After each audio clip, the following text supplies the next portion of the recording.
I didn't know what to expect when I went to Mott-Ly's memorial, and the parade that had such a spontaneous feel to it that followed afterwards.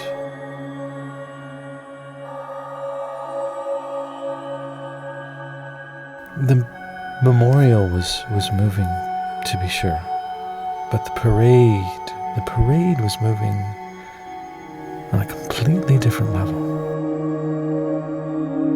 Just the outpouring of love and emotion and unity that emanated from that whole gathering of people was so outstandingly positive.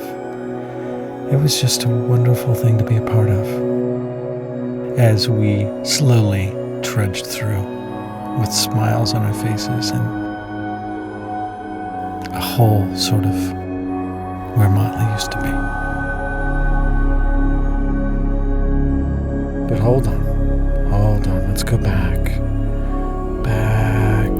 way back in the past, back to where it all began.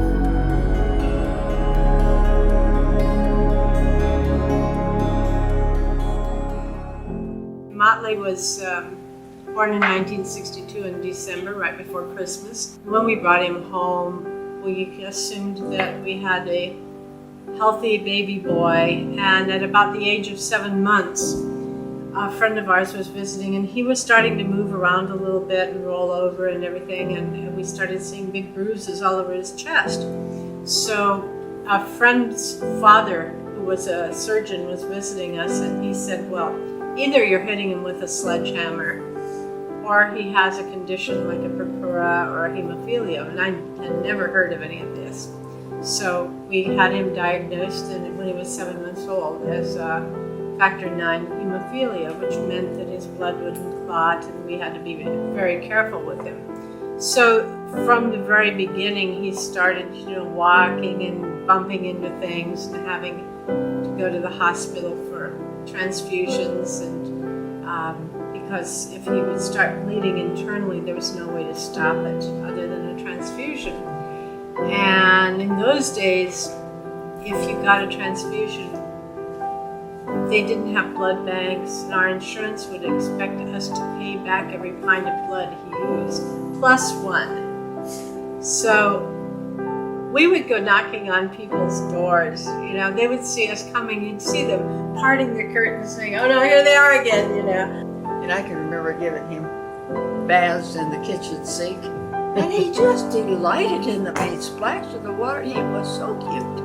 Right before the age of 3, he bumped his leg, and the bleeding in his calf was so severe that it resulted in a permanent foot drop, because the Achilles tendon was shortened somehow, and his foot dropped down like that. And so he couldn't walk, and it took a long time to get him back up on his feet through a number of processes. It was not easy. As he progressed through his preschool ages, he couldn't walk, and we needed to do something to correct this. And I took him to the Shriners Hospital, and they said that the only way they could fix this would be to amputate his leg. And at that time, the treatment for hemophilia wasn't advanced like it became later. Given his age, and it probably would not have been a successful surgery. No, he wouldn't have survived it. So I said, well, there are worse things than having a child in a wheelchair. It's worse not to have the child. So if he wants that leg amputated, that's a decision he makes as an adult. And I'll have him in a wheelchair if that's what happens. But as it turns out, when we came back to Lincoln, we went to the orthopedic hospital here, and they said they could do a surgery to lengthen that cord. That would be a relatively minor surgery. And so we tried that, and it worked, and it gave him a base to stand on. But meanwhile, he was in the orthopedic hospital for a whole year. Paul wasn't born yet, So I spent every day out at the hospital with him. He was in a ward with 6 other children who had multiple disabilities, and it was not a real good environment. He had little bruises all over his chest, and you could see where Christy's thumb was on the front and her 4 fingers on the back of his back here. You could just see little black marks. Well, she took him to the doctor then, and of course I think she told you what, all about that. But I didn't know enough about how to treat him yet to know that if you can see the blood, you can probably get it stopped. But because the internal bleeding was the most serious. So we went to the emergency room, and the doctor in the emergency room looked at his chart and saw that he had been in a month before and that he had been in other times, and so he thought, aha, we've got one. We're gonna nab this mother before she does worse harm. Everything I did was directed at keeping this kid alive. And here I am, a child beater, right? When Paul was born, Mott-Ly had casts on both of his legs, and we moved his bed down to the living room so he could be part of what was going on. And I would put Paul, this little baby, on the bed next to Mott-Ly, and so he could, see him and play with him. And then Mott said one day, I just can't do it. I just don't know how I can do this. I just can't do it. And I said, what can't you do? And he's there on this bed with his cast on and everything, and he said, well, Paul is just a baby and he doesn't know anything. He has to be taught everything. He can't talk. He said, I've got to teach him everything, and I just don't know where to start. He felt such a huge responsibility towards Paul, and Paul just worshipped him. And in fact, I think that's why Paul is an artist today, because he saw the positive reinforcement that Lee was getting, and he's thinking, oh, so that's how you get attention around here. So he quietly would go in the corner and start drawing, and lo and behold, he ends up being an artist too. Knowing him my entire life, or his entire life knowing me, minus 5 years, I have found him to be so unlike anyone else that it is almost impossible to try to put his life into stories that can actually not be so personal that other people can't get. By that I mean, my experiences with him have been so great that telling about our relationship, it's impossible to tell how great he was to me. This is the house that we grew up in. We lived here until I was about 5, so Mott-Ly must have been about 10 when we finally moved out. And we used to run around this corner right here. And this was Mott-Ly's first bicycle he had, where he was not able to actually pedal the pedals, but he would kick along with those big ape hangers. This is kind of what it looked like. We would go up and down. There wasn't much, there's no parks. It's not really a great place for a kid to play. But we had a great time in this little corner, and we joined a club, and I kid you not, we didn't know what it meant, but there was a kid named Little Larry who lived down the block who started a little kids club, and we were called the Flying Nazis. That didn't go too well with my mom, and I think we changed our name to like the Leather Kids or something, which is equally as great. oh, there were so many things that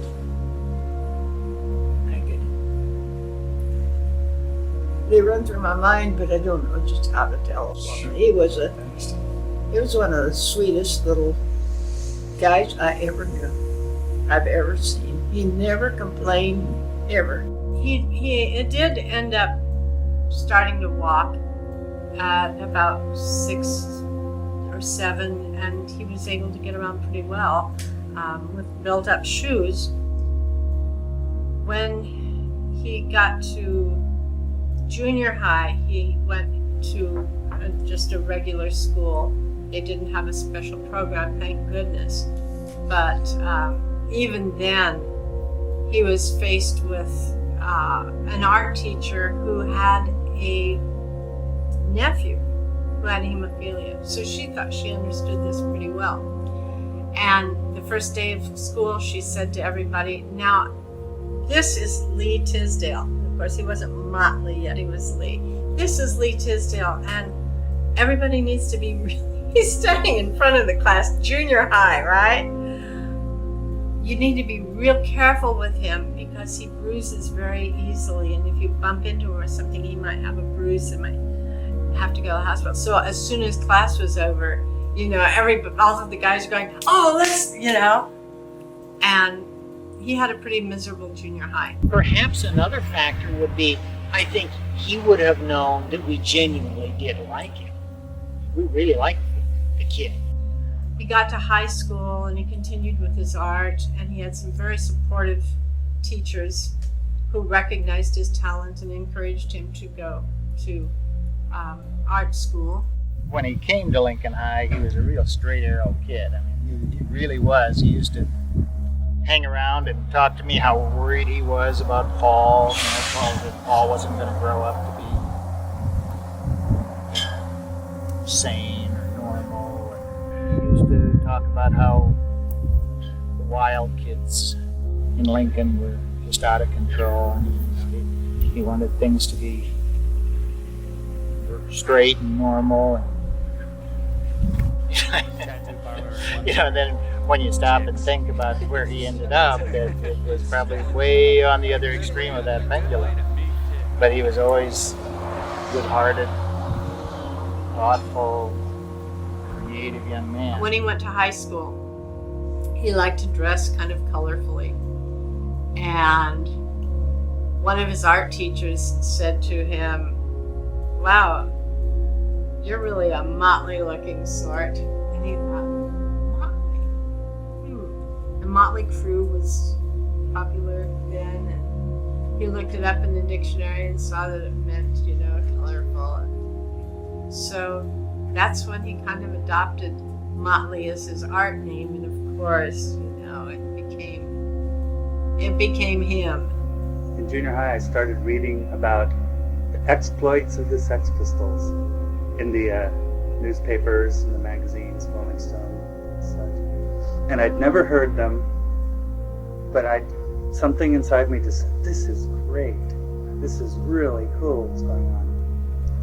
And then I ended up going through junior high miserable, and so I thought, well, in order, I need to be like everybody else to have friends. So throughout high school, I listened to Leonard Skinner and Led Zeppelin and all that, Ted Nugent, Aerosmith.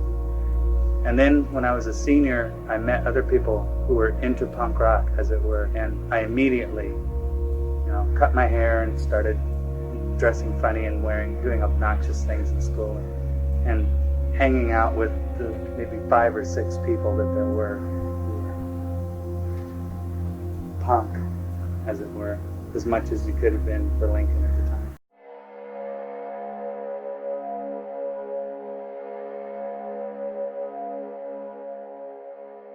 Of course, my freshman year, I met a lot of very interesting people, one of them being Mott-Ly. He definitely stood out on the first day as being the most interesting and frightening person in the room, is for sure. We were walking, I went to Kansas City one Halloween, and I don't remember if that was when he had half of his head shaved or if that's when he had the mohawk, which I think he had dyed blue for Halloween or something. And we were walking together I don't remember where we were, somewhere in Kansas City, and some guy came up and he said, "Great costume." And then he just stopped and he said, "Oh man, you're serious." So later, when he went to Kansas City Art Institute, still with this one shoe that was way built up, he was very self-conscious about it, but one of the instructors at KCAI said, "Look, you draw people's attention to it." And so he started painting his shoes bright colors, and so that people's eyes would be drawn to it. And he enjoyed that. He owned it. He took charge of it then. Everybody looked like they were sort of very fresh-faced, kind of scrubbed, not yet, hadn't turned that arty corner yet. And Mott-Ly was full on punk rock. And he had this big head of fluffy hair. He was rail thin. He had makeup on. He had wild clothes on, of course, covered with patches and safety pins, and then he had his club foot and his special shoe that he had painted all. He always painted that different ways. You could tell he was used to being stared at. You could tell he was comfortable with himself no matter his disability. He looked tough and vulnerable at the same time. He looked kind of scary, and he looked like an old soul. You know, he interested me from the minute I saw him. I was like, I'd like to talk to that guy. Mott-Ly presented his work, which was an assemblage image on the floor. I remember not the image, but my immediate and shocking reaction to it. I was bewildered and upset and shaken because he had used his own blood to make this image. He had somehow lacerated himself, and as you know, at that point he was suffering the early conditions of hemophilia. So this is territory that, you know, it's just catalytic. I mean, and I just erupted, frankly. I erupted, and I was so angry at him, and angry at myself, and angry for the moment, and concerned, and that I don't know what I said, but I said a lot of things. He would sometimes come to the room needing my help, like take him to the hospital, because he was, for whatever reason, I mean, he might have been doing it before art school or whatever, but he used to cut himself and sometimes go way too far. You know, he was a very controlled individual in many ways, but his projection of self was much larger than his corpus. You know? I was really fascinated by him, partly because he was so different, but also, I mean, you knew Mott-Ly. Mott-Ly was a handsome guy. I just remember the first time I saw Mott-Ly, I was just going, holy fuck, who the hell is this, man? This dude is fucking weird. We weren't friends because he was like a little mini star idol person who was a font of creativity. I mean, he was really remarkable. At the time, he was in all kinds of bands and he was putting out his zine. It was so nice for him to have a punk rock world where all the things he embodied in a physical way were, and also his brain, his like amazingly huge brain power had this great outlet. So he was kind of larger than life, and he had a sort of star quality to my mind. I've been in Kansas City just a while. I'd gone to something at the Art Institute, and I saw this guy with orange curly hair and a club foot, and it was painted gold, and I think he had an ugly skirt on. I thought, Jesus, that is one freaky bastard. I wouldn't like this guy at all. A month or so had gone by, and I saw this wonderful work in a record store, and it just grabbed me. It was made with bones, and painted nails. And it looked very sad, but there was something very hopeful about it. And I thought, God damn, I like what this guy does. And I left notes saying I'd like this to meet him. I worked at Union Arts, and I said I'd like to meet this artist. And he came in, and it was like the same guy I thought I would just really hate. And after knowing him 15 minutes, I just fell in love with him because he had this wonderful soul and could find beauty in bad, tragic shit. And I loved it. So we hit it off really well. And so Mott-Ly and Archer Pruitt were good friends, and they both lived right over here on Warwick, and I lived on Warwick in kind of the art student ghetto, you know. And there was some performances that night, and one of the performances was, I walked in and this crazy dude was, I don't know, stomping around. Then all of a sudden he just started saying, jibber jabber, jibber jabber, jibber jabber. And that was like, and, you know, and I saw him walking around later, and I was like, oh, that's it. You know, I just thought, I'm in the presence of somebody really smart. He was a sculpture major, but he and I and a few other people would pull a lot of all-nighters. So I always respected his work ethic. When he was little, he had so many health problems because of his hemophilia. His legs were wrapped up a lot. And he was like the proverbial little kid looking out the window at the kids playing in the park, and he couldn't go out. And he became an artist at an early age because that was kind of all he could do. So his creative side just overflowed out.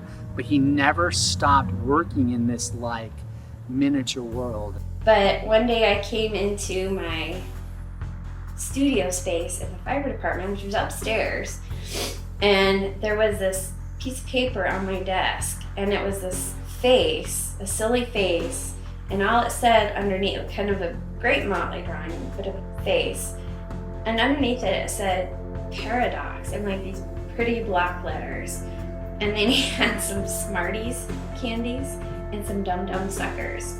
And of course, this is so terrible, I had to go look up paradox. Like, I mean, see, that's what I just felt like, and I think I always did, I never got over that, but I always felt like he was so much more intelligent in this kind of really deep, thoughtful way than I was. And I do feel like that was something he always was teaching me. So I would watch him work. Sometimes he'd sit at a coffee table and, you know, we'd drink some wine or whatever, and he would be making these tiny little matchbox with little characters in it, and everything was to evoke a sort of mood, and the mood was fairly consistent. It was fairly dark, melancholy, and tortured usually. You know, I could relate to it completely. You know, you see somebody who runs like a triathlon, you think, God, what an endurance test. And, you know, looking at someone like Mott-Ly, it's just like, they got nothing on him. I mean, that's an endurance test. That is just amazing. He never complained about pain or anything like that. You didn't know. I never knew he was going through so much pain and all that. He didn't talk about it. And that was actually, I think, my first experience seeing him shoot up his meds. Pretty big. You know, I mean, it was kind of like, okay, we're obviously going to have some kind of a relationship, and he had to do it, and I'm like, okay, I need to see what you do, you know. There seemed to be a kind of a understanding of how painful being in that position is when you have something that you're born with that is limiting the very thing that you excel at. You know, Vince Rourke would pop in all the time. He was an amazing gentleman, very eccentric, brilliant mind. I guess he ended up living with Mott-Ly for a while too. And that's where I met Vince Rourke, who was this kind of mechanical physicist artist who would make these giant cubes, and then he would extrapolate cubes into these giant spheres.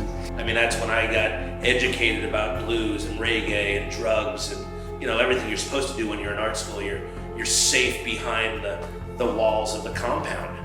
You know, you're on this little island of information. You know, you're just this little art sponge. You know, just and so you had these influences from all over, and Mott-Ly was one of them. I mean, you had crazy Vince Rourke, you know, another one, and those guys were like two peas in a pod. They were weird, they'd yell at each other, blah blah blah, but they were so extreme in what they did, and I had no clue. It's like, well, how can you not bathe, Vince? You know, you stink. You know, I just didn't understand. And then he became, you know, this beacon of energy and light. Both of them. I said, wow, they're just so engulfed in what they did. How do you turn that page? How do you flip over to that side and still deal with society at the same time, but still be able to create and make stuff? You know, when he had his leg surgery, he did that after I left for England. I mean, he knew when I was leaving for England and scheduled it like 3 days later. So here we are, just tripped out on acid with all this beer in the back of the car. We've been up all night. We drive straight up to Lincoln, and we just went into his school with these fake guns. And then I saw Mott-Ly sort of, you know, doing his walk that he'd always had, sort of whatever the serpentine, you know, stumble he had. And he had on a beanie, he had on leopard skin pants, which, you know, he wore forever and ever. And he kind of looked like a really overly punk rock embellished Howdy Doody. I would go hang out where he was staying at the time, which is that house right there on Warwick. At that time, he was living in the basement. I think he lived in every apartment of that entire house. And we went into his lunchroom, and we're like, everybody on the floor! We're taking Paul. And Paul came with us, and we all ran out. And we ran out and got in my car and drove away. I would worry about him, but at the same time, I was kind of like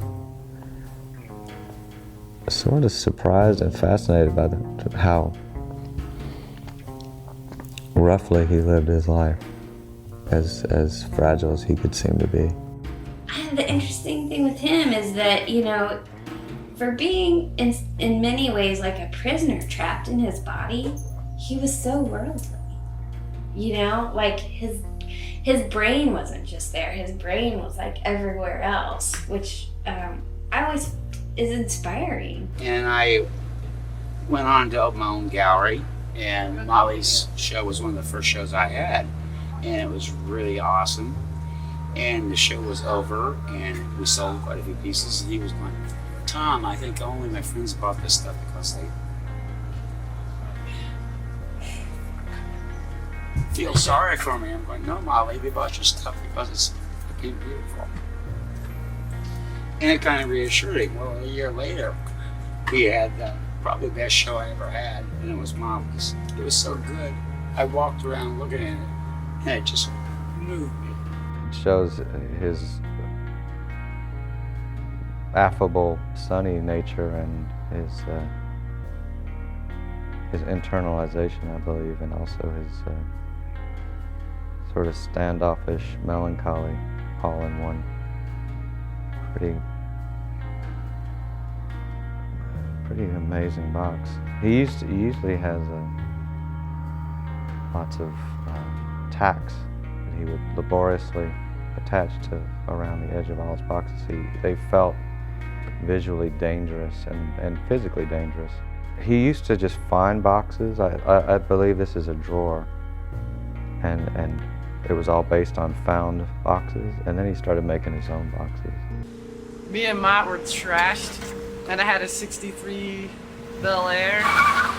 None of my cars had brakes. They all had big engines and no brakes. And we were driving, and it spun out in a snowstorm on the highway, and like it died in the middle of the road, and we could see the traffic coming. Me and Mott, and Mott's in the passenger side, like, you know, and I'm waving, like, wait, and then somehow I got it started and got it off before the big, you know, what do you call it, stampede of headlights was coming at us. And amazingly, nothing bad ever happened to us, and we were never caught by the cops. He had the freezer full of dead things, dead animals. And it was not unusual that we would be out and we would come home and there would be something outside the window. Somebody left a dead animal for him, and he was like, ah, great, and put it in the freezer. I never used that freezer, ever. In and go on long car rides in the middle of the night and stare at factories. And we became kind of obsessed with the derelict areas of Kansas City, Kansas. But it made a huge impression on us, I think. And I was starting to draw things like that. Mott-Ly was starting to draw things like that, like the factory windows. And, when I saw those, I knew what those came from.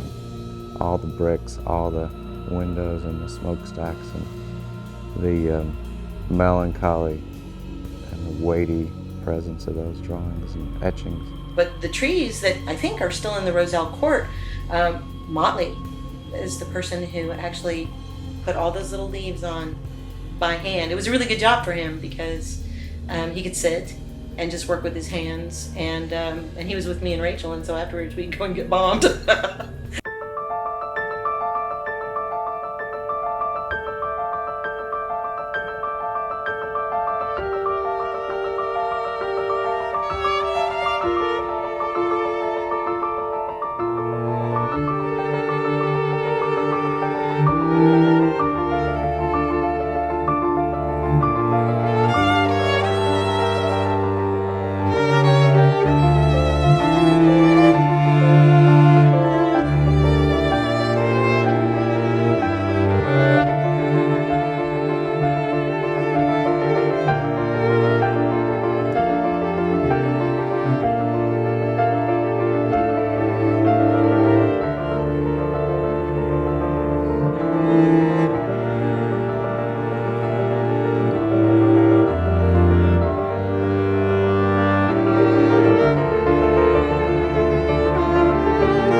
As the bangtails were kind of slowly fading away, this other all-girl band called PMS was slowly calling it quits.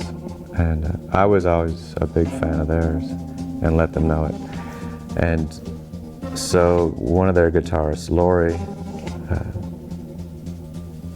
I think realized the situation, said, you know, I have this friend Beth, and we're thinking about starting a band. Do you want to play drums?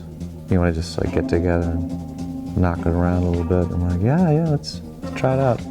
And I said, well, I know who should be in this band, and it's Mott. And they're like, oh, we know who Mott is, and you think he'd want to? I'm like, yes, I definitely think he would want to. I was married to Lori, who was into playing guitar. Archer and Mott-Ly had played previously in the Tunnel Dogs together, I believe. So that was really the beginning of a friendship between Mott-Ly and I. Mudhead would practice over at the house. Stumbled down to Volker Park, heard music going on down there, and walked down to Volker Park and saw Mudhead there for the first time. Then I saw Mott-Ly and I'm like, oh, it's that guy. and saw the show, and it was, Archer was playing drums, Mott-Ly was singing, Lori and Beth were playing guitar, and they did not have a bass player at that time. So I asked if I could audition for them,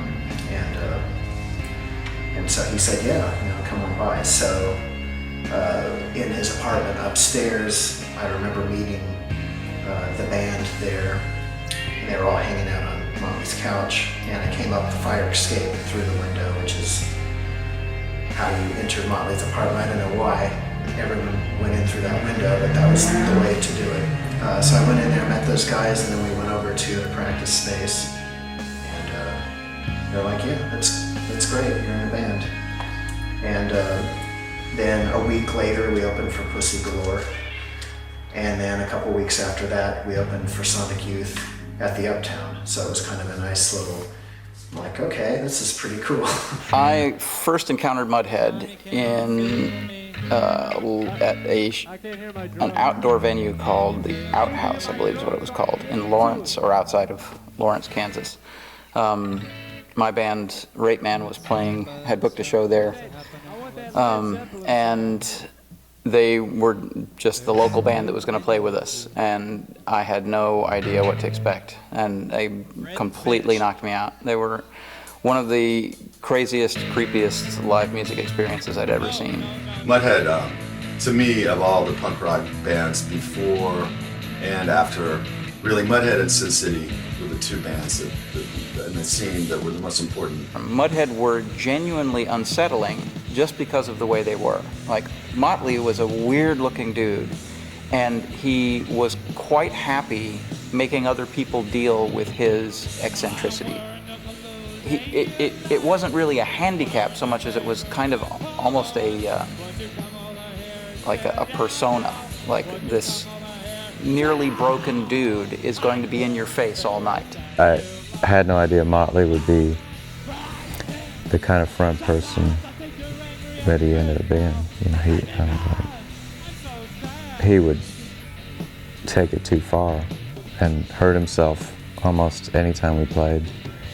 And the next day, a couple of days, he'd be covered in bruises and he could barely walk. And again, there was so much that needed to come out. I don't think he even realized he needed that outlet. And I think that's how it could be very dangerous for him. I remember being just like totally in awe of Lori and Beth. And Mott-Ly was very approachable, and I was really immediately comfortable with him. And I can be very starstruck with people, and I was a little amazed and just totally fascinated by Mudhead. Lori and I were talking about it. She says to me, during the course of this conversation, she says, well, all right, I got something I'll tell you, but I don't want you to say anything to anybody else. She said, Mott-Ly left a notebook over at our house, and I went through it, just looking for drawings or writings or whatever, Oh, I didn't mean to, but I read this letter that he had written to a friend in Nebraska. He was telling this friend that he's recently realized that he's HIV positive. I know early on, before we got obviously intimate, he told me, and I was like, okay, so we'll just be careful. And that's what we did. You can certainly have a great relationship with someone with HIV and be totally fine. It was scary. It was definitely, kind of a worm in the back of my head, but... His crippled foot was really beginning to give him problems at the time. He had this setting him back. And, of course, now this is late 80s. When AIDS was a new thing, HIV was a new thing. People were scared of it, of course. All people knew of it is it would take your life like that. That's the impression people had at the time. It was just something that wasn't very well understood. And so he had the impression that he was going to be dead by, he'd never see 30, and death always seemed very present to him. And Mudhead, in that respect, was kind of an outlet for him. He began to just use that arena to purge a lot of that aggravation.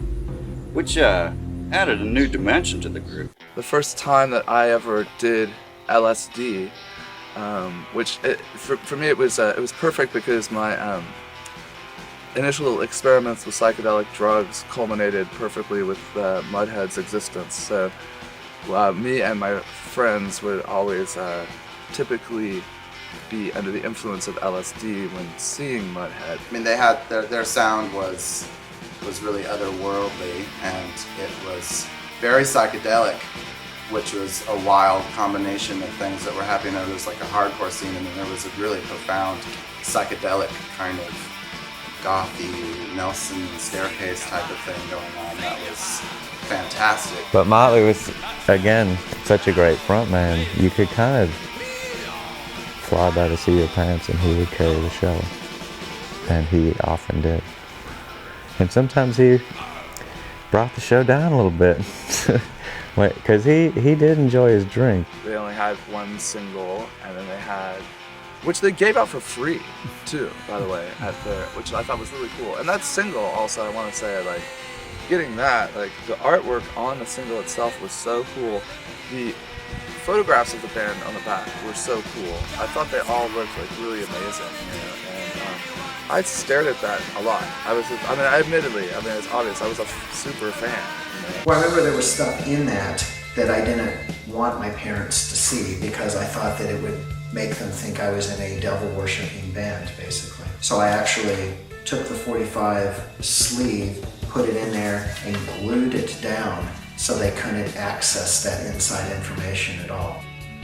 A couple of years ago, Archer Pruitt contacted me and said that it was either he or Mark Greenberg had an unfinished album of Mudheads, and would I be interested in helping finish it? And I said, well, shit, yes, of course. One time we were recording the Cocktails' last record, and I think Archer did mention it to Steve that we saw these master tapes and we would like them properly mixed, and he was very interested at that time of doing it. But I don't know why nothing ever materialized with that. I wish that would have happened, and it's not too late, it still can. So he's in a dress covered with swastikas with deer hooves, and he's miking up a TV set at the end of this song, Babysitter, which basically is a very cryptic, eerie song in a way. There's lyrics that allude to the fact that children are babysat by the TV. So he's miking the TV on whatever channel or whatever pops up at the end. And all this stuff's going on stage, and so it upset some people. I remember we were all turned around, Beth and I were like, we always had our backs to the audience because I don't know why. But Barry's mom was in the audience. Apparently she thought we were doing some kind of satanic ritual on stage, and she would cry. She was crying apparently. I didn't know this, but my parents came to that show, and my parents, my dad is, raised on country music and is a truck driver at the time, and not really exposed too much to anything like Mudhead. By the time we're done, Barry's mom was physically in tears because she thought her son had joined a satanic band, that Mott-Ly was a Satanist and had corrupted her son. There was a review of that show that was rather interesting in itself. I don't think Mudhead had a way of leaving you confused, and especially if they were to go out of town and play to a new audience, and this reviewer seemed to be sufficiently confused. Mudhead is legendary, and it's just so important to the Kansas City scene. Very short-lived, but just reverberating for years and years. I saw him on Indian Summer in Volker Park, and here's Mott-Ly all crippled up doing this motherfucking performance that couldn't quit. The audience just goes crazy. Immediately, people are starting fires with the flames and the jack-o'-lanterns. They're taking the jack-o'-lanterns, breaking them over each other's heads. Pieces of pumpkin just flying in the audience, flying up onto the stage. So someone came in and told me that someone was stealing our equipment and Archer was running after him. So I'm running out the door and down Main Street, across Main Street. Archer's running, this guy's running, this trucker guy's running, and I'm running. We get him, and everyone's laughing because I'm angry. And it was pouring rain, I remember that. And I think the police showed up. Tim Kearns got arrested. I had to go bail him out. So did Mudhead open? Did Mudhead play? We all enjoyed it, but I think the reason for us breaking up was so that maybe Beth or Lori could go back to school. At the time it was frustrating because we were trying really hard to get a record contract and go somewhere, and it never went anywhere. The pitch would never give us coverage. It just felt like we were beating our heads against the wall. So I went back to school, and Barry and Archer, they were already doing cocktails. So it just kind of ended. I think we were all just kind of frustrated at that point. And all the while, I don't think it was ever addressed that we had broken up, but it just ceased to be, I guess. I don't know if anyone remembers this. I remember everyone gathering on the table and just basically sitting Mott-Ly down and saying, you need to stop doing what you're doing, you need to stop being drunk, you need to stop drinking and rambling and all this other stuff, or we're gonna break up. And then you were in another band, and it was called? Mudhead. Mudhead. Yeah. How long did that go? Too long. You know, but at the end was when the weird sneaky drinking thing started happening. And again, I was very confused because it was kind of hard to tell if he was drunk or not, and then next thing you know, he would be passed out. He came on my radio show as a guest. You guys came as guests, and then you were able to step into creating Susan, which was a great show. Good evening, ladies and gentlemen, and welcome to Susan. Susan, the radio show that defines, defies, and ultimately defiles alternative music. And now here they are, your hosts and mine, those marionettes of pain, Mott-Ly and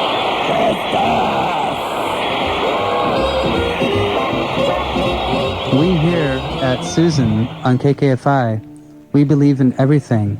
You cannot have black without white. You cannot have night without day. You cannot have good without bad.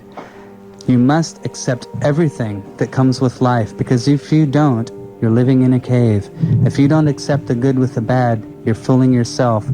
You learn and you accept everything that comes into your life and to everyone's life in this world, and you deal with that.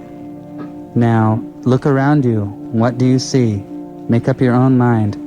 There is no good and there is no bad. There just is. And that is Susan.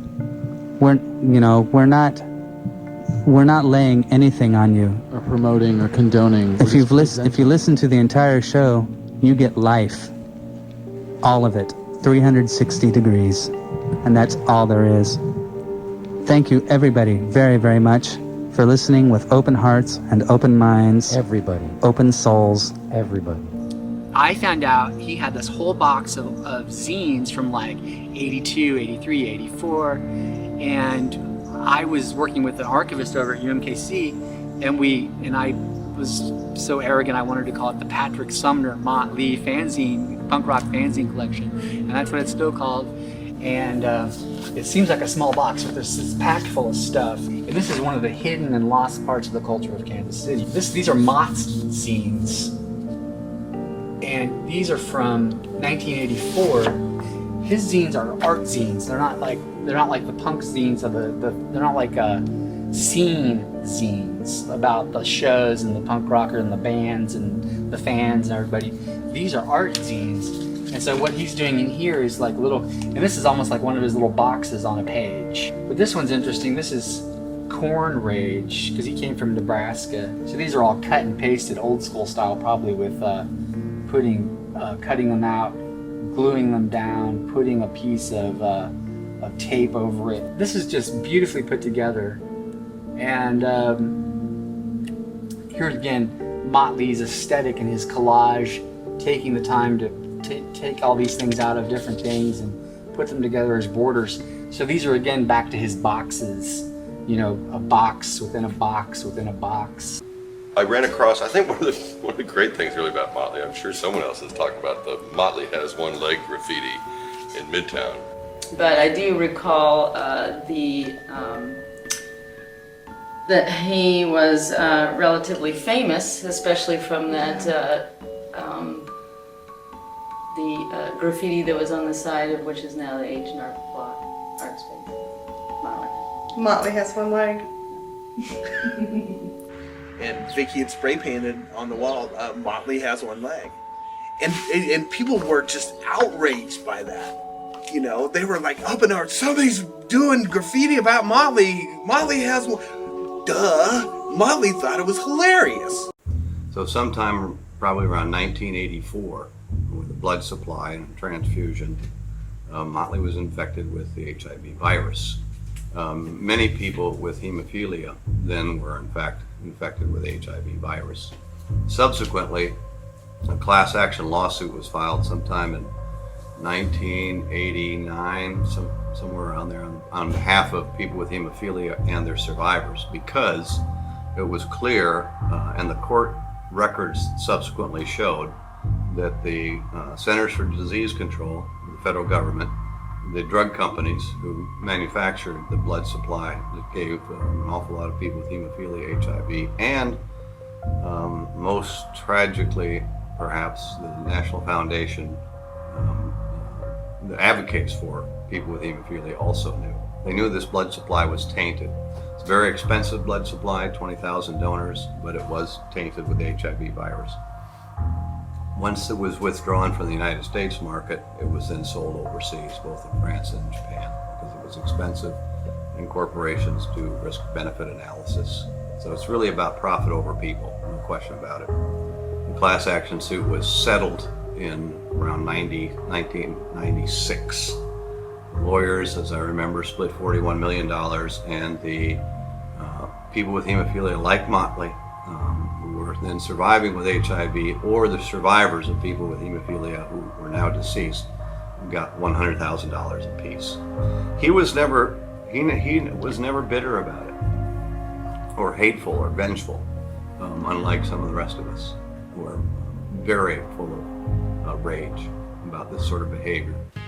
Not that he didn't have a million reasons to want to get drunk, but I felt like I was probably one of those reasons.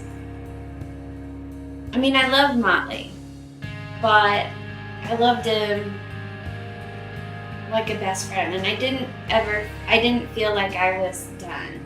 I didn't feel like I was done dating or exploring or ready to settle down. I know that our breakup probably wasn't great for Mott-Ly, but frankly, I always considered, and I mean, he considered importantly, that Nell, I think, was really the love of his life.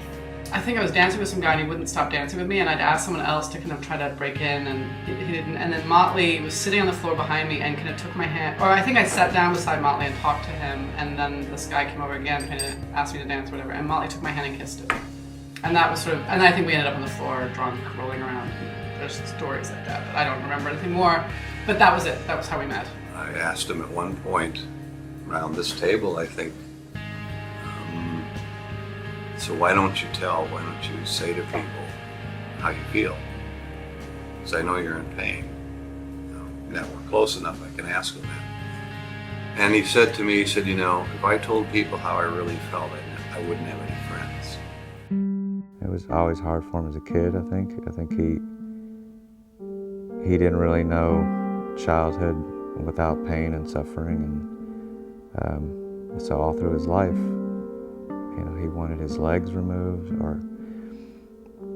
so just the things he had to think about and go through were really different from anyone I've ever known. And I have deep respect for him and for what he had to go through and what he produced. He was like my mother. He was my mommy. Momo. He was very good to me. Very good to me. And he'd wake me up with blueberry bagel with cheese melted on it. He'd tap on my door and say time to get up, and roll over in his chair with a little saucer with a bagel. And And yeah, he was gently wake me up with my brekkie. Sometimes. It was 1990, and I think what happened after that was that he would come to Lincoln like once a month for a couple days, and then in 90, maybe it was 89, because in 90 I moved to Kansas City, and I needed to take time off school, and I also wanted to see if this relationship, which had been so perfect in the sense that we spent 1 week every month or every 2 months, totally just dealing with each other and never having to do the everyday life stuff. So I wanted to kind of see, well, is this something that's really going to work? And I came to Kansas City and stayed here for a year, and then moved back to Lincoln to go back to school, and Mott-Ly came shortly after. I mean, I think the plan at that point was that he was going to come after that. So he came to Lincoln then, and we lived in Lincoln for the next 10 years. I mean, it was as much as I had kind of thought I wanted to go to Kansas City to figure out if this relationship was really going to work, because I felt we had this sort of blissful existence, there was a part of living with Mott-Ly in Kansas City that was sort of blissful too. It was the first time, for me, it was the first time I was paying my own way. I mean, I was, working enough that I was paying my own rent, and Mott-Ly had all these friends who would just show up, and they'd be, sitting on the porch drinking beer, and neither of us drove, so we're living in Kansas City, taking the bus places, and it was a crazy kind of wacky existence where on my day off we might just never get out of bed. It was just purely watching TV, whatever. It was just this sort of like very freewheeling existence, and in a way for me that was a luxury. That was a new thing. I'd always had such clear expectations and rules and whatever, like getting up for school, whatever. And in this case, it's like make your own rules. And I still knew what I wanted to do and still did stuff. And Mott-Ly did his art and stuff like that. But I think in a way he always lived that way, where there were you had to kind of deal with whatever the day brought you. Okay, now we have our special guest here, Mott-Ly, Mottley. L-Y. L-Y. Okay.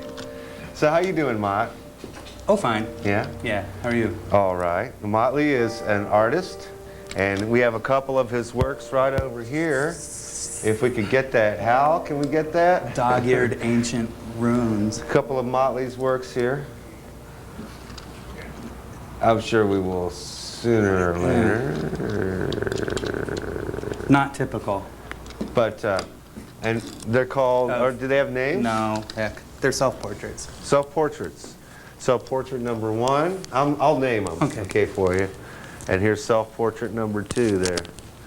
Now that other one is really kind of scary there. Well, they're both pretty scary, I tell you. What kind of? I'm being led into hell. Led into hell. Yeah. And that's your goofy guide right there? Well, yeah. That's me on the right, and that's my... The goofy guide? Yeah. Into hell. There you are. You had a showing recently at a gallery. Could you tell us about that? That's more what my real art is. Sculptures made inside of boxes, and I had a reception, and I was a nervous wreck, but it went really well, and it's still up. So. Did you sell a bunch of work? I sold enough to rent my U-Haul. Yeah. And so you're leaving town, from what I hear. I'm going back to Lincoln, Nebraska. After how many years? To hang out with Sideshow. How many years in Kansas City? 11. 11 years in Kansas City, and he's leaving on a jet plane, on a U-Haul. With 2 drugged cats. How do you describe, now this is part of your work, but you have this other work that, what kind of if you go genre? If you go to the Nelson Art Gallery, which is here, and go up into the, quote, modern art, whatever, they have one, it's a box by Joseph Cornell that has the little plastic lobsters in it. I've seen that one, yeah. My work is similar to that, although it's spookier. Uh-huh. Yeah. How is it spookier? I mean, I've seen Well, I use a lot of skulls and dead bones and bird wings, and I don't use plastic lobsters yet. Where do you find these dead birds and stuff? Well, you lay out glue, slow drying glue, and sprinkle seed. No, you walk around. Walk around and you'll look down, to avoid saying hi to people, and you'll find birds. And I noticed, been in Mott-Ly's house, he's got like a collection of just like little things of all sorts. You got them all classified like little I don't know what, shiny things and this and that, and pearls or anything like that. Yeah, any old damn thing that shines, I'll pick it up and put it in my nest.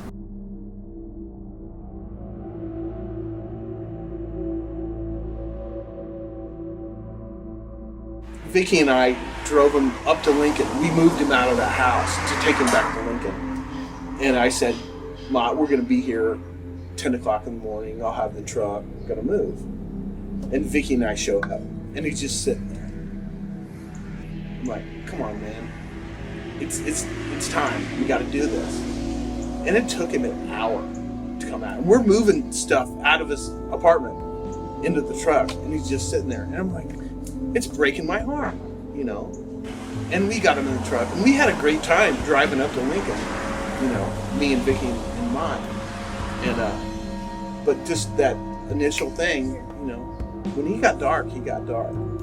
Part of his coping mechanism, I think, for having a chronic illness from from when he was born, was a little bit of a form of denial, where he didn't. There's some people with hemophilia at that point who had been using the factor prophylactically. They were using it every day, so they never had a bleed. They basically maintained their blood counts were normal because they were adding this factor every day. Mott-Ly only did it when he needed to do it, and often when he needed to do it was probably a little later than would have been best for him. I would reiterate what folks said about Mott-Ly never complaining, Mott-Ly wanting to be independent, Mott-Ly wanting to do things on his own, insisting on it, in fact.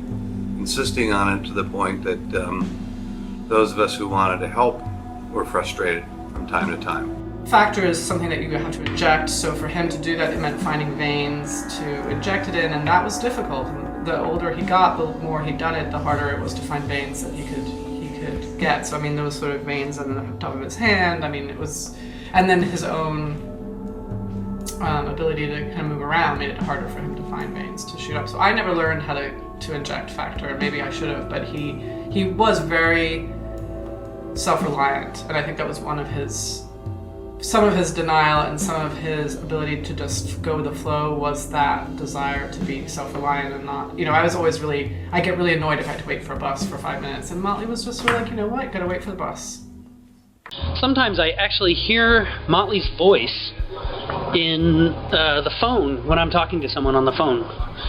It's really weird. I'll hear it, and then I'll kind of think, that sounds just like Mott-Ly. We did lots of partying together, but it's like, I've been thinking about it. It's like, we really probably spent 25 hours or more hours in closer proximity than you and I are now when I first knew him, and never really spoke anything coherent to each other. I just remember every good band I've ever seen, Mott-Ly was there. And his leg was on the stage. And the first time one of my friends saw him do it, I think it was at Bad Brains.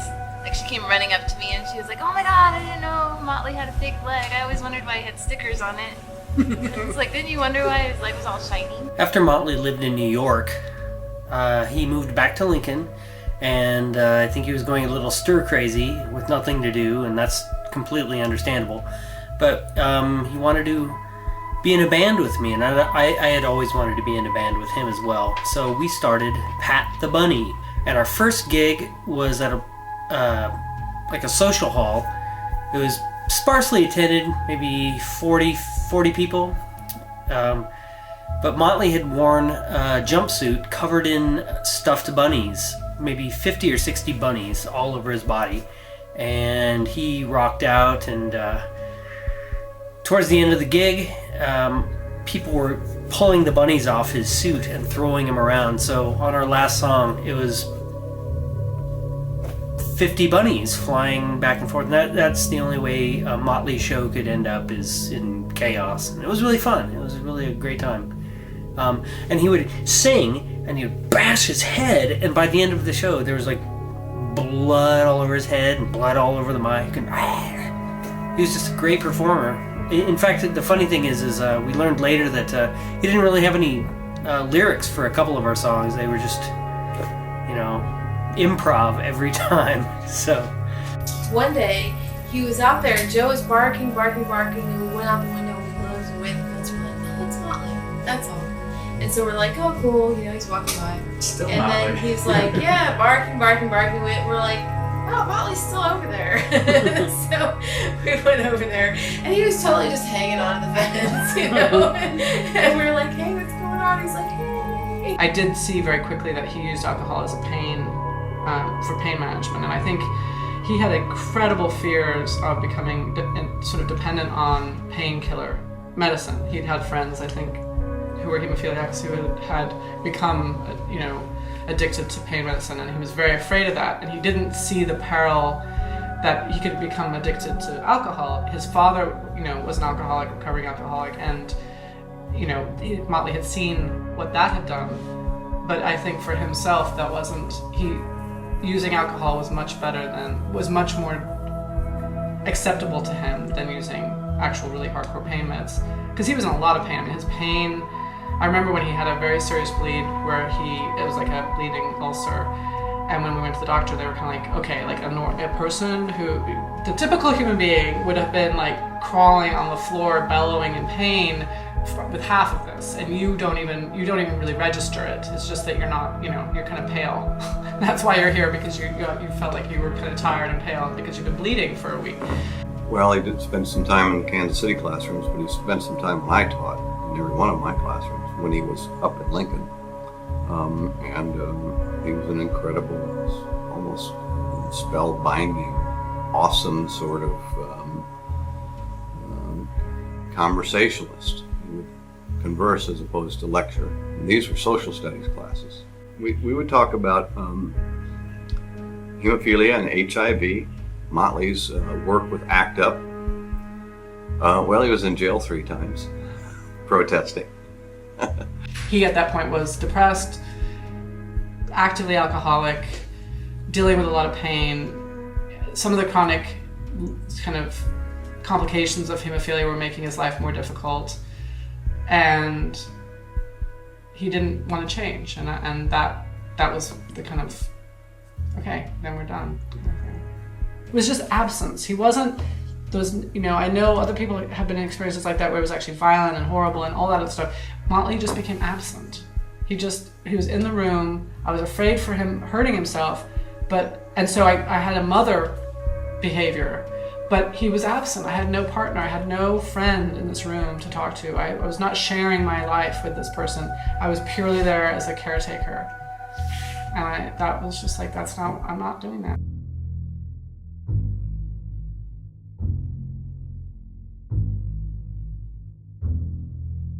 You know, Mott wasn't one to talk about his feelings, and I think this was a frustration I had the whole time, but I felt like I wanted to have this conversation with him and say, you know, and I think I did kind of try, but it's like, look, are you moving there for yourself?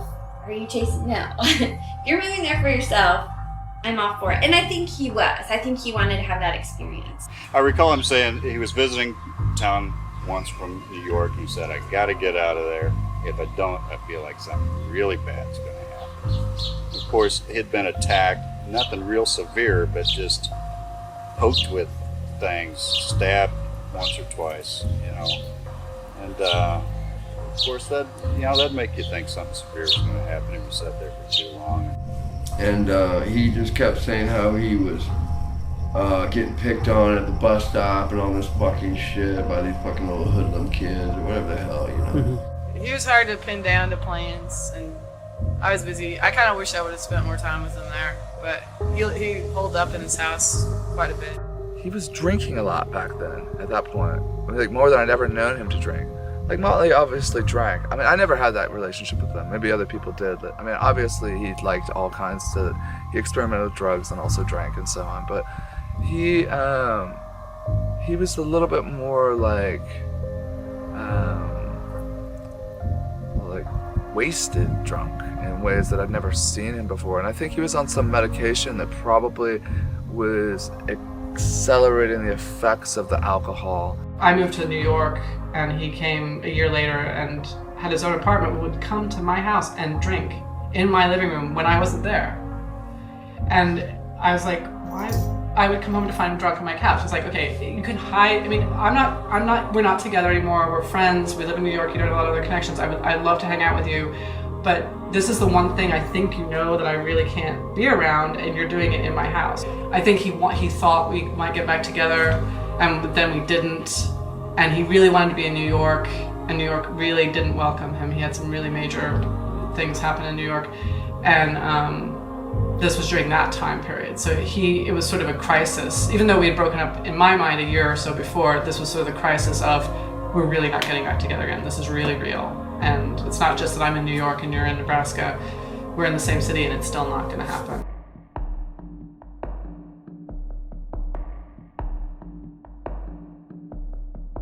When Mott-Ly had moved back from New York, he was staying with me, and it was great. He lived on the sun porch, and I like to cook. And on Sunday, he would sit in the doorway of the sun porch, and I would be in my little kitchen cooking, and we'd go into the penis room and watch 6 Feet Under. We had wonderful conversations in that doorway, the best conversations. He had some quiet stuff that he was secretive at times. He was secretive a lot, actually. He wasn't real out forthgoing. You knew who Mott-Ly was, you knew who he was. But he held some stuff in. It was like, where you been? I'm around.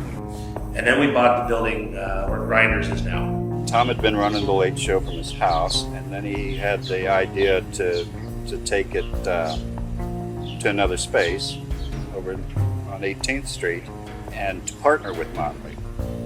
And had an opening there, and it wasn't but a month later that Tom said, "This is not a good business idea for me. I'm out of it." But being as it was started, Mott-Ly said, "Then I'll take it, and I'll run my own thing." And so that was the beginning of the Momo gallery or studio. Well, we were neighbors. He was out and about in this 3 square block, 4 square block area a lot. And he would come in and chat whenever I had some kind of event that involved food. He would definitely be there. He lived where Grinders is now, and that's where Momo first was. I was riding my bike home from a ride, and we were all way out east, and I cut across on 18th to head home. I live over KCK, and it was a Sunday, and there was like all these pezzas like in sand or something in the front window, and this big metal dinosaur. So I'm like over there, what's going on in there? I want to know what's going on in there. I think that he possessed 2 qualities. The 2 qualities inhabiting the same space of the same person, which I think is almost impossible for it to occur normally, which is, I think he was an absolute perfectionist. I think he was incredibly obsessive. And then on the other side, I think he was completely able to move with the way things went.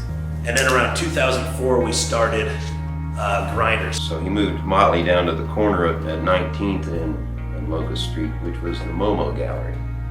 He had this ambition to somehow, hopefully someday be famous. He thought he never would be, but I guess at that point he already was and just didn't realize it. So he actually got what he wanted in that regard. And that's when he was starting to really have problems with his other leg and the knee replacement that he had had before I met him.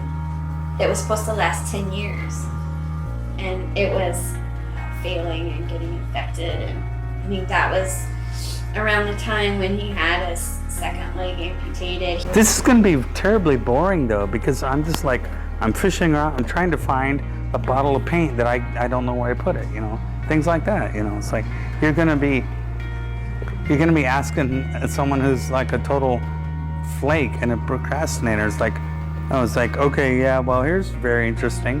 I'm looking for a bottle of paint that I can't find. I'm ready. I've got my jar of water, my paintbrush, and all that ready for it, but I can't find my bottle of paint.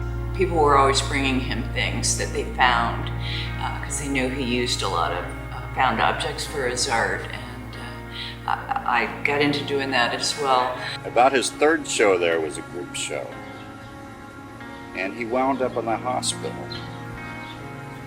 I recall stopping at Tom's place, picking up Tom and artwork that he had collected from artists. put it all in the van, go to the hospital, go up to Mott-Ly's room, get him out of the bed into a wheelchair, take him through the hospital out to the parking lot, unload all the artwork, lean it against the van, let him see it. Is this what you want? Is this what, what do we need to get? What don't you want here? Putting it back away, getting him back up in the hospital room and back into bed.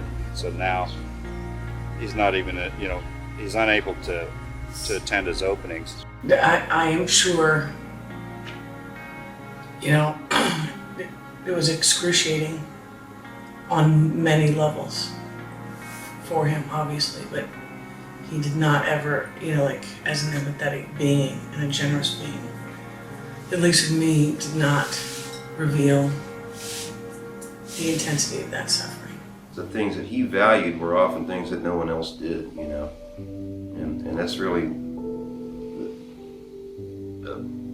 it shows in his art. It's maybe not obvious unless someone explains it to you, but or unless you get to see all of his art like he did at the show up at Rockhurst when he had that show. That's when it really came clear to me, because I got to see like many years worth of what he had done. There's a particular space that's inexplicable, in terms of self and awareness of self, awareness of one's mortality, that you cannot convey to people that are carrying on in their own lives. I mean, I think that there are very few words for that. We went through drawings, we went through the back room, we borrowed work, and it was a great exhibition. But we decided to do, from the beginning, from the time he was a child through his most current work. But then the second Momo, I really feel like, I don't know, I felt like that was the point where I really started sensing that, that's when I feel like I could really use the term, he seems depressed. And he seems like he really was locking himself away and being more reclusive and like shutting the door, not answering the phone. Like Nietzsche says, don't become the monster you fight. He really was able to do that. That's an amazing thing about Mott. He could fight that monster and he never did become it. I think what's happening right now is, Kansas City went through a real long stagnant period, I think. And right now it's really starting to pop up again. With the art scene. I don't know about the music, the punk scene and all that. And who cares about it? Anyone walking around in pajamas anymore, or with spikes in their hair and rings in their ears. That doesn't faze people at all anymore. But the art, the whole, there's a vibe going on right now that is really exciting again, in a way, in a different way. But anyone coming to town now, just out of high school from a small town somewhere, who'd never been to a big city and came here, would find this just as exciting as I found it when I came here in 1981. We've just all, in this whole East Crossroads area, sort of became an extended family. His world was so small, and it was so hard for him to get outside of, just to get in a car. It was hard enough for him to push himself in the wheelchair because his arms hurt, and he had a lot of problems with that. So his world was very small, but in that, 3-4 block radius, there were so many people that were part of his extended family, and I became one of them.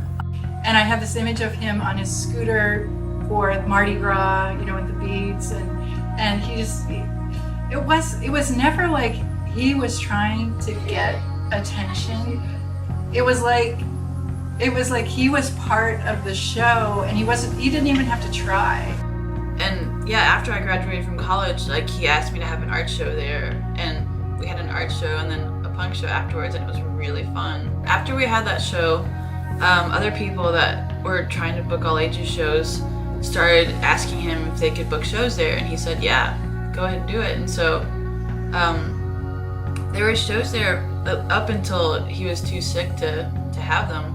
He was just always really open about that and really enthusiastic, and just loved them and loved listening to their music and hanging out with them. And, you know, he was just real open about letting people come through and stay for a little bit or whatever they needed and play their music.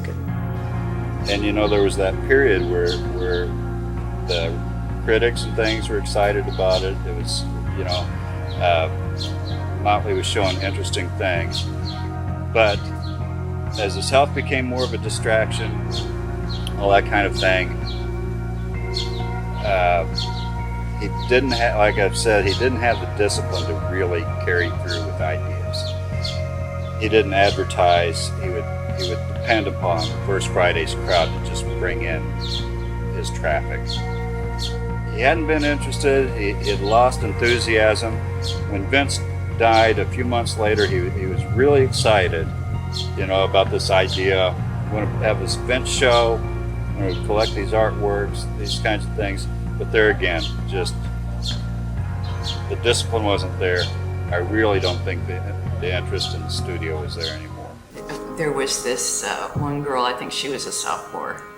She was a typical KCA student. She came up to him with this little box, and she presented it to him and opened it up, and it was just full of all these little skeletons and bones that she collects, you know, like from dead bugs and rodents and things, but just the bones.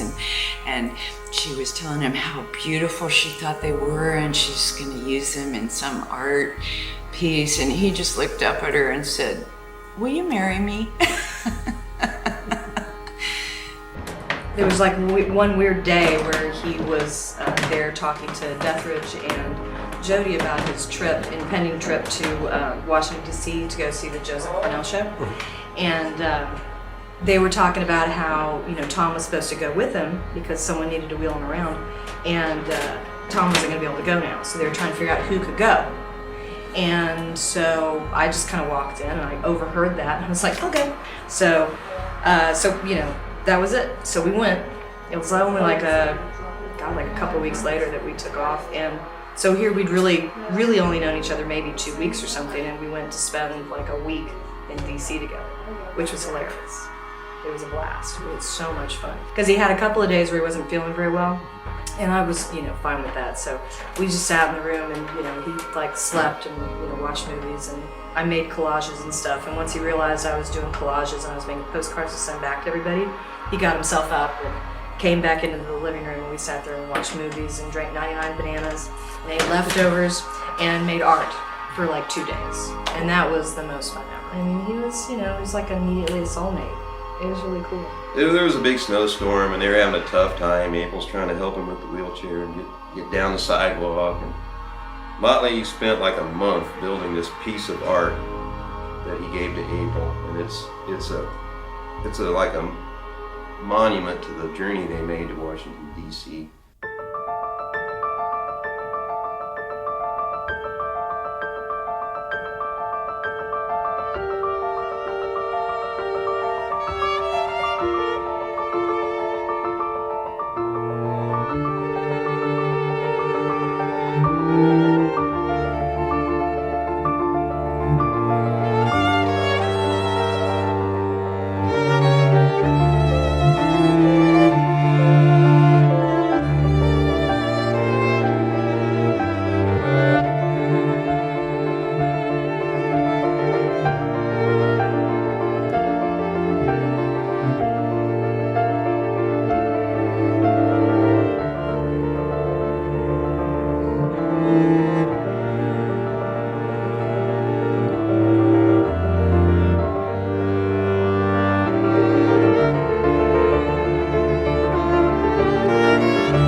Of course, as I got to know Mott-Ly, I found that he was one of the most kindest, gentlest souls in the world, and really personified in Buddhism what we call a bodhisattva, one who works for the benefit of others. And I just really grew to love Mott-Ly. And he continued to come to the Remy Center over the years as he could, and then as his health deteriorated, we saw him less often, but we continued to keep in contact with him. I had spent a lot of time there at the Momo when I wasn't happy, and I never said I'm not happy, and I just wanted to be at this place because I always felt good being at this place, and never knowing that Mott-Ly was in such pain all the time. I mean, here this person was who was in so much pain all the time, but bringing all these people in, to be this little family. When we came back from DC, we were sitting at the Pie again and talking about how Momo had gotten to be too much work for Mott-Ly. So I told him that, I wanted to do that too, so why don't we just try and find a place together, or maybe I could move in down there, or at least help him out with the gallery, whatever. And he was tired of all of it, but he still wanted to be a part of it. We were literally just sitting there talking about it when Brian and Tom, the landlords of this building, walked by and came in to get some coffee and said, oh, by the way, we're just renovating this space across the street, to hopefully maybe have people move in. They could build their own walls, they can do whatever they want, and they were just saying it and passing by. And we were like, wait. Yeah, so it just fell into our laps, and his folks helped us out, and my folks helped us out, and we made it happen. He moved in, he had to move out of his old space because of the lease or whatever a little early, and I got to stay at Jody's a little bit longer, so we moved him in here while there was still construction going on. And so I think he lived here maybe a month or so, and I was due to move in within about a week. During that month, I think he injured himself again, which he was always, it was just so, he was pretty fragile. He was spending more and more time in his room, not coming out, not feeling up to it, not able to, and it was getting bad. We were checking, April was out of town for, about a week, and so we were going over and checking on him, and he was just not able to get out of his room. And finally I went over there one day and said, I think it's time that we get you into the emergency room at Truman. So we agreed that I called the masked ambulance and said, can we get an ambulance to take someone to the emergency room without the siren and the big hoopla around it? And they said, yeah, we could do that. I said, I'll be over there to see you the next day, and which I did. I went and saw him the next day, and he was in the intensive care unit. He was, he was scared. He was really afraid. So I went back the next morning, and everything had just bottomed out. Christy got down to Kansas City sometime around 12 o'clock, 1 o'clock, and phoned me up right away and said, I need you and Paul to come down right now. I went to the hospital. I knew he was, when I saw Jody call me from the back hour, and she said he's not going to make it this time. And I went up, and he was horrible. He looked really awful. He was out totally. He had all kinds of tubes in him. He was green. And it was obviously not going to make it. And I was going, it's time for him to go.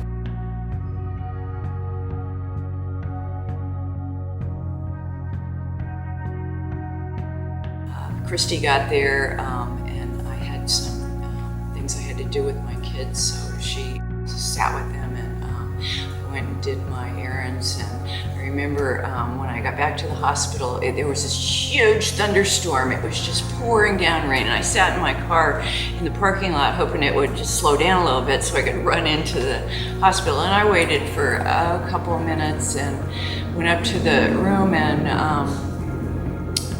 the room was empty, and the nurse said, oh, come this way, and took me to a room down the hall, and there was Christy, and she said, well, he sure gave it the good fight, and he was gone. But I kind of felt like maybe I was supposed to not be there, and to give, so Christy had that time with him, and it was a good healing thing for her to be with him then. I called Paul, and Paul got off of work and borrowed a friend's car, and we were down there by 6, and Mott-Ly had passed around 4. And then I got that final call from the hospital that Mott-Ly had passed, and I was just struck dumbfounded. I just was so shocked because I don't think anybody knew that he was that ill. It never crossed my mind that something would go wrong. I mean, from what we know, what really did him in was an infection in the hospital, which is not uncommon. But when your immune system is compromised as Mott-Ly's was. And I kind of think that maybe had he gone to the hospital sooner than he did, maybe he would have made it through that episode alive. That's not to say he'd still be here with us right now, but he might have got one more go around out of it. I really had this feeling that I should go to the hospital to see the body. But my honest reaction was, I hated his body. And I didn't want to see it. I mean, I felt like in my head, the body wasn't Mott-Ly. And I just thought, as much as I want to physically touch him, I just also thought, God, I just hate that body. I just hate that. And somehow it was just really a different thing. It wasn't him, and I was mad at the physical part that I felt like took him. And I couldn't go down there and see it. When someone's alive, even if you don't hardly ever see them, you still have this sense that they just live down the street from me. And so you can not see somebody for several years, and yet still there isn't this sense of there being this hole. And it's so funny because it isn't like towards the end of his life, it isn't like I saw him all the time or anything. It was very rare that I would actually see him. But I didn't have this sense that I couldn't ever if I wanted to. Somebody dies, you can't see him even if you want to. It's that human desire of wanting more, of being around a person that you care about so much, and it's a huge influence. I mean, touched so many lives, and to have that just taken away so suddenly, it was like a shock. The last couple of months, he was so up. He looked better than I've ever seen him look. He was so happy and looking forward to the new space. And that was just cool as shit. And I'm so fucking glad he went when he felt good and not when he was feeling like shit. He went feeling good. And that's a happy thing right there. He's still here, in every fiber of the space and every fiber of my being, telling me constantly, this is all you got. I remember feeling empty and holding back tears, but also holding back like some joy of like knowing that his suffering ended finally. Yeah, all I have to do is think of him, and it makes a little bit of room. We'll find him. Wherever we're floating, we're gonna find him. And everyone felt like they were really truly his friend. That's the thing. And he had so many people really felt like you were really his friend. It wasn't like you just knew it. Well, about a year before he passed away, I think he wrote me a letter, and he thanked me for never criticizing anything that he did, and for not taking offense at all his tattoos and his earrings and nose rings or whatever, No, I never ever criticized him or even. I couldn't even see him. All I could see was Lee. Yeah, the parade was a good thing. Kansas City's had kind of a brass band tradition and a parading tradition on 18th Street for a while now. Mott-Ly was always involved with that. Actually, he was some of the best floats on 18th Street. Mott-Ly was more than just a Remake member. I mean, he was a friend and somebody that we knew and we loved. And doing his memorial service was especially difficult. It's appropriate to feel a sense of loss for our friend and loved one.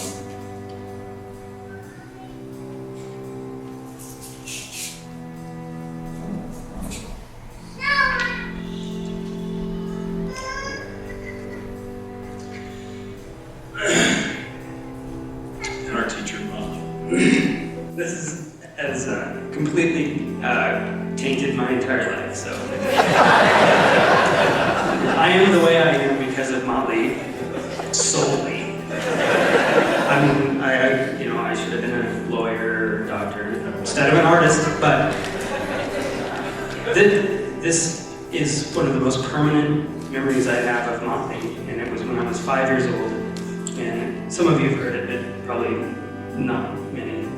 I was laying in bed, it was the morning and we were getting ready to go to school, and I remember being completely content, happy, trying to sleep as long as possible, and I heard this whispering.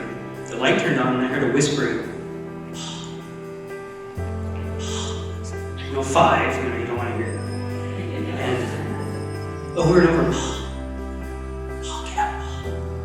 And I turn around, and standing in the center of the room is this sheet with a bloody head with a knife sticking out of the head. And it was a mannequin head that had been melted and blood-strewn. And I remember screaming at the top of my voice, just in utter fear. And I remember when I started screaming, he tore off the sheet in the head and ran over to me and said, "Don't tell Mom! Don't tell Mom! Please don't tell Mom!" And I was hysterical, and he had told me that, "Tell Mom I had a bad dream." So, of course, Mom came running up and saved me, and I said, "I had a bad dream." That is one out of a series of traumatic experiences. So this whole compassion thing, let's not go overboard. And he got a hold of me and came up to Union of Arts. And 2 hours after I knew I loved him, realized all the beauty he saw in the hard, in the distorted, and what a sweet, loving person he was. And he's probably the best person I've ever known. We'll miss him terribly. One day we were sitting in the cafeteria at school, and he was sitting there. He was drawing all the time. He always had a sketchbook out, always drawing. But this day, he had a napkin out, and he was drawing on it. And he drew a green ink. I was just looking at the other night. He drew a baseball diamond. I mean, it's not like this big. He drew a little baseball diamond, little bases around it. And above the diamond was like a buffalo skull. And it had like really intricate, like little Native American designs on the skull. Oh wow, that's really cool. And underneath it, he writes, "Baseball sucks." Shortly after that day, I was down at his gallery when we were doing some stuff, and for some reason, Mott-Ly and I, we kind of looked at each other, and it was that moment I really fell in love with him.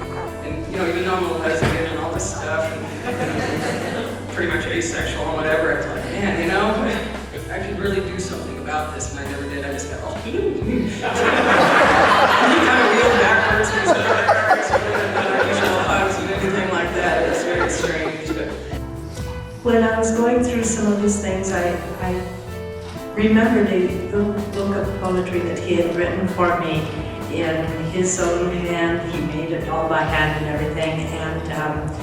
And one of the poems, the first one I opened to this time, was so perfect for right now. It was called "In Life and in Death."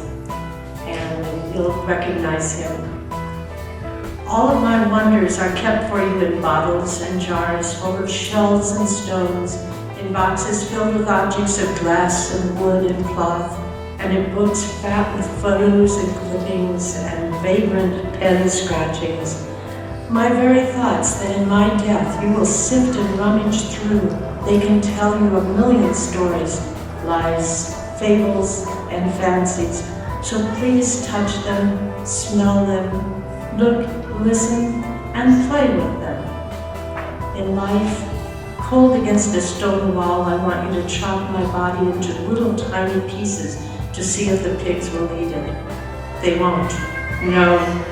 My flight on wings of observation and interpretation take me all around this horrid world. I haunt myself and synthesize myself into the myriad creations that are the players in the game of my fascination.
Tibetan Buddhism, there's a belief that in between death and the next incarnation, there is 49 days. And at the end of this 49-day cycle, the soul, or what have you, seeks another vessel.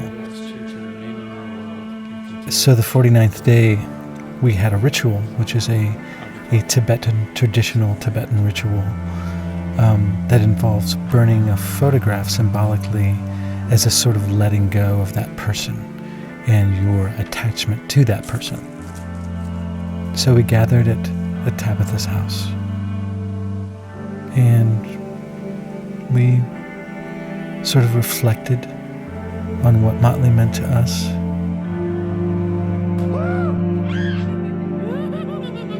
And then we drank 99 bananas, and it was all good.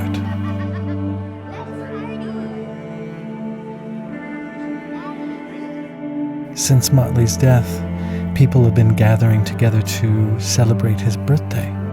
Often it's reflection, storytelling, commemoration, opportunity to toast. To my friend, who I love. I love him too. I love you, Mott. Love you, Mott.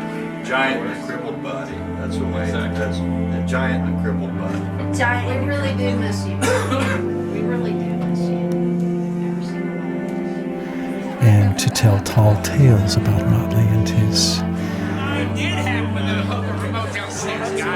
prowess.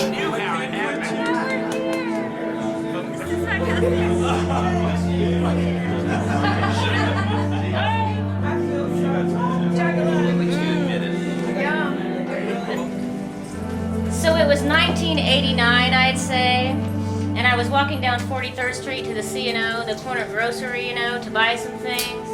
Some almonds, on a notion that I needed some more lotion, Nok Champa or Tom's of Maine. The item's irrelevant, really.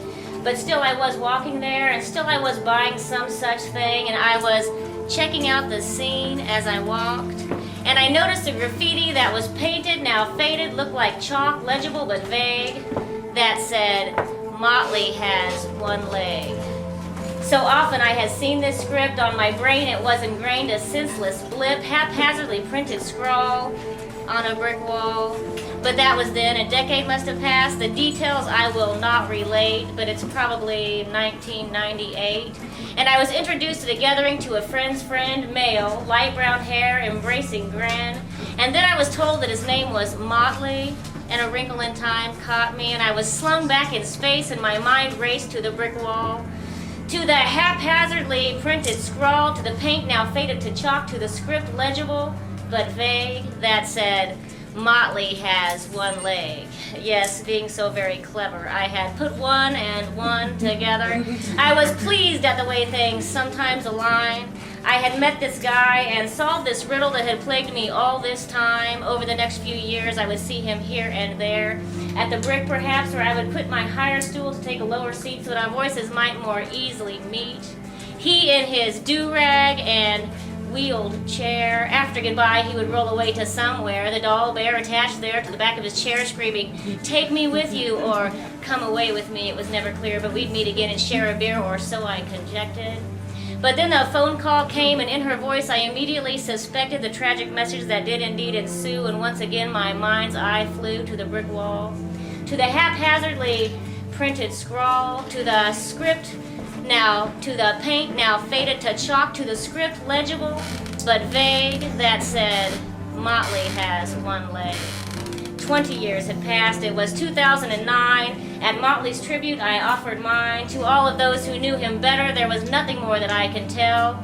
I only hope that we were half as kind and remembered half as well.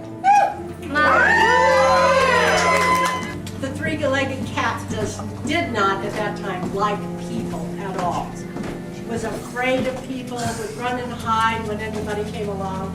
And Dick and I were sitting on the front porch, and I was having what I call a Mott-Ly moment, which I just had a couple of minutes ago, so I ran and hid. I was having a Mott-Ly moment, and I'm sitting on the front porch just sobbing. And out of nowhere, this cat, the three-legged cat that doesn't like people, ran across the yard, ran up the front porch steps, and jumped into my lap. And I'm just, yeah, it was just like, it's okay, Mom. It's okay. What? Shit, I love this. Molly's in the house. I love you, Mott-Ly. Yes, I love you. Oh, you're passing it to me. These are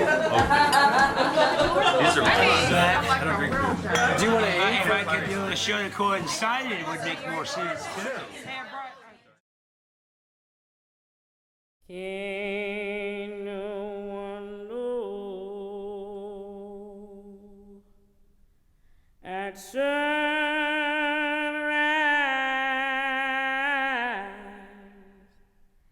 how this day is going to end?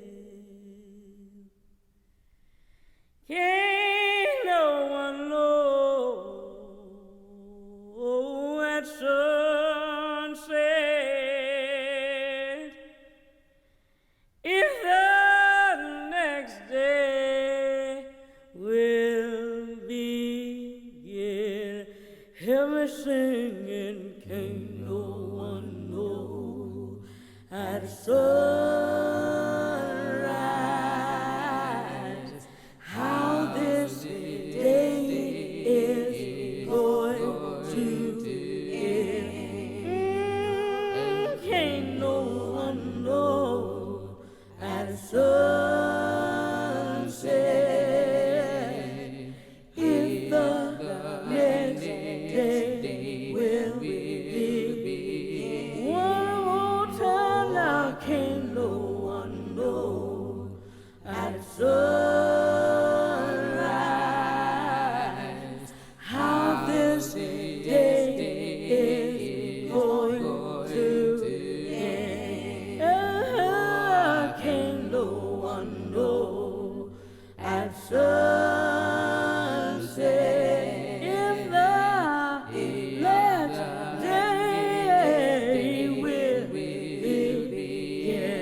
Cry, children, cry.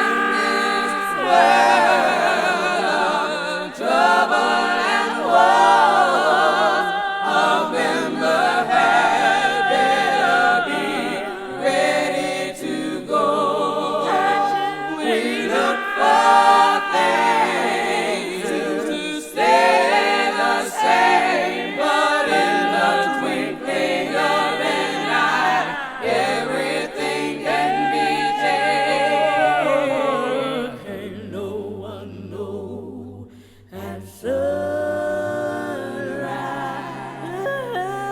how this day is going to end.